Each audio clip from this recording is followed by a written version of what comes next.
মাদ্রাসা কবে প্রতিষ্ঠা হয়? মাদ্রাসা ওই দিন প্রতিষ্ঠিত হয় যেদিন আসমান জমিন কিচ্ছু ছিল না, গ্রহ নক্ষত্র কিচ্ছু ছিল না, আব্বাজান আদমের গায়ে মাওলা পাকের কুদরতি হাতের ছোঁয়াও লাগে নাই। ওই সময় রব্বুল আলামিন সর্বপ্রথম মাদ্রাসা কায়েম করেছিলেন। মাদ্রাসা কায়েম করেছেন, তার দলিল কি? আর দলিল দিয়েছিলেন। দলিল কি?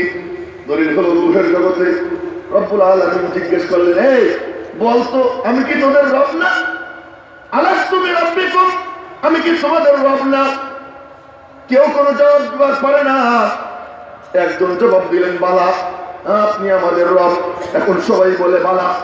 পরে তালাশ করা হয়, জবাব কে দিলেন? তালাশ করে দেখা যায় ইনি আর কেউ নন, ইনি হলেন ফখরে রসুল, মওলায়ে কুল, হাদিয়ে সুবুল, ইমামুল আম্বিয়া, ফখরুল আম্বিয়া, মুআল্লিমুল খালায়েক, জনাব মুহাম্মদুর রাসূলুল্লাহ সাল্লাল্লাহু আলাইহি ওয়াসাল্লাম। তিনি বললেন, বালা, আপনারা কে শিখাইল? আর কেউ পারে না, আপনি কেমনে পারলেন? রব্বুল আলামিন নিজে তার জবাব দিয়ে দিয়েছেন, আমি মাদ্রাসা কায়েম করে আমার মাহবুবকে ছাত্র বানাইয়া, আমি উস্তাদ হইয়া, আমি নিজে তাকে তালিম দিয়ে দিচ্ছি। মাদ্রাসা মাওলা পাকের কুদরতি সিরাত থেকে রূহের জগতে নামে, রূহের জগৎ থেকে জমিনে নামবে। এইবার মাদ্রাসার কার্যক্রম শুরু হয়। মাদ্রাসা দাওয়াত ও তাবলীগ, ভালো করে মনে রাখবেন, মাদ্রাসা দাওয়াত ও তাবলীগ, ওয়াজ মাহফিল, দর্স তাদরিস, এই যা আছে সব এক অভিন্ন, একটুও ব্যস্তম নাই।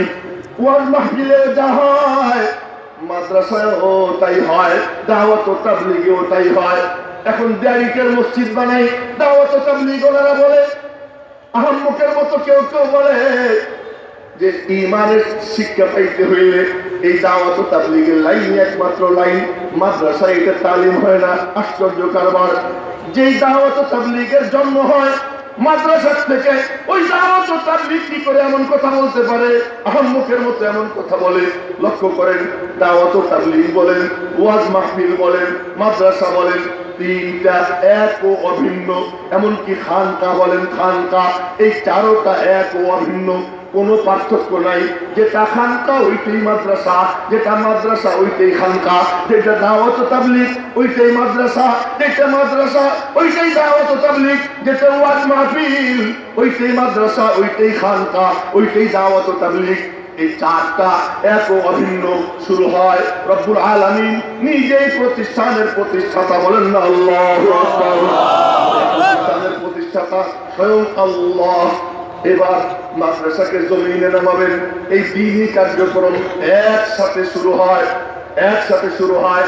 আল্লাহ পাক রব্বুল আলামিন, আল্লাহ পাক রব্বুল আলামিন জমিনে মাদ্রাসা নামাইতেছেন, দ্বীন নামাইতেছেন, ইসলাম নামাইতেছেন। এই ইসলাম, দ্বীন, মাদ্রাসা, খানকা, এ সব কিছু জমিনে নামে। শৈশবকাল, তখন শৈশবকালে কি পড়ায়? আলিফ বা তা সা। মক্তবে কি পড়ায়? আলিফ বা তা সা। ভালো কোনো কিছু সেখানে হয় না, টুকিটাকি হয়। আব্বাজান আদমের জামানা, শৈশবকাল, এই মাদ্রাসার বুনিয়াদ আমি আনতেছি, একটু ধৈর্য ধরতে হবে। লক্ষ্য করেন, আব্বাজান আদমের জামানা, শৈশবকাল, এই জন্য ওখানে তেমন কিছু হয় নাই। হযরত নূহ আলাইহিস সালামের জামানা যৌবনকাল ইসলামের, এই জন্য নূহ আলাইহিস সালামের দাড়ি পাকে নাই। 950 বছর দাওয়াত দিয়েছেন, তবুও দাড়ি পাকে নাই। 950 বছর দাওয়াত দিয়েছেন, তবুও দাড়ি পাকে নাই। কোন নবীর দাড়ি পাকতো না, কোন বুড়ার দাড়ি পাকতো না, কেউ বুড়াই হইতো।